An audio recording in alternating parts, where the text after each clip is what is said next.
Hello, listeners. With so many things going on in the world, I thought I would talk a little bit about my thoughts.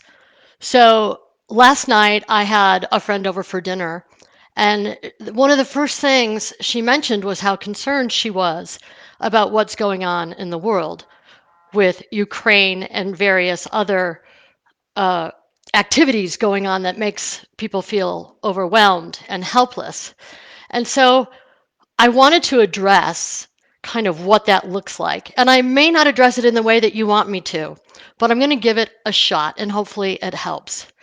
So, when I think about Ukraine and inflation and interest rates and oil and Russia and our own personal lives, what comes to me is an equation.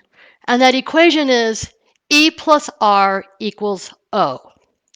So E are events that happen in our life, and many of them we have no control over. Plus R is our response to those events. Equals O, which is outcome. So events happen in our life, we respond to those events, and that determines the outcome that we have in our lives. So unfortunately, my children will rattle off that equation because they hate it when I say it, but it's really, really true.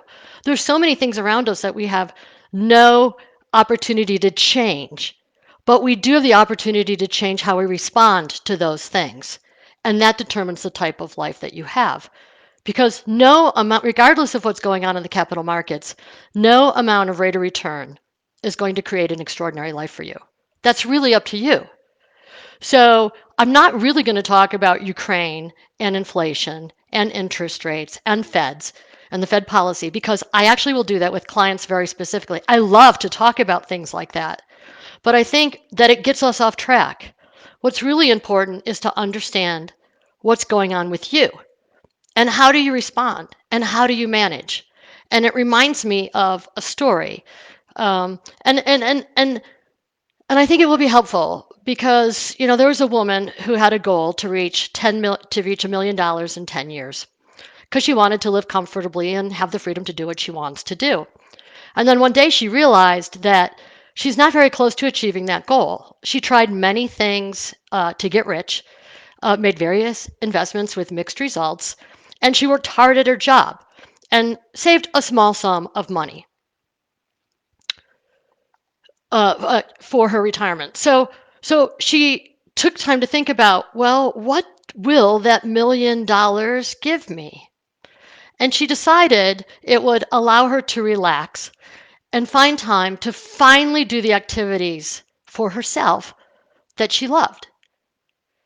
And so she started to find time for relaxation and activities she loved without having the money first. And since it looks like she probably, if she waited for the money, she would never ever live the life that she truly, truly wanted. So, however, after several efforts at trying to relax, she found that other obligations and duties stopped her in her tracks. It could be family, it could be spouse, various different things happened in her life that prevented her from doing the things that she needed. And so she realized that what she really needed was to develop the quality of self respect. Now, in doing that, like she wondered, what would self respect mean to her? And she realized it meant giving herself permission to spend the quiet time alone to pursue the hobbies that gave her joy. And she started writing. She used to love to write all the time. And so she began to write more and more and more. And as she wrote, she became more creative and more interesting as it relates to the types of things she was writing. And eventually she wrote her book and became a bestseller. And she was on her way to greater wealth than she ever could have imagined prior with her original goal of that $1 million.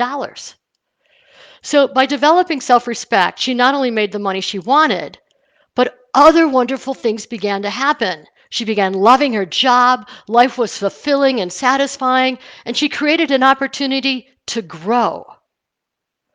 So the question is, are you in touch with the needs that you want as it relates to the money to fulfill the qualities that you hope that money will bring? And then as you develop those qualities, the money and things you attract will bring you joy and self-fulfillment. So it's really not about the money. It's really about what will that money give you? And if you can understand that, then all of a sudden the things that are going on around us won't be as overwhelming and you won't feel so helpless because you already have joy and inner peace and fulfillment and abundance. So, because like if your inner needs are not satisfied, no amount of money will feel like enough. And that is what I end with today. I hope you enjoy it. Happy to answer other questions specifically to Ukraine or the Fed or interest rates, maybe after. If people have specific questions, I'll take some time to address them. But I really hope that you take time and really understand what all this means and think about it. And thank you for your time and have a super, super weekend. Take care.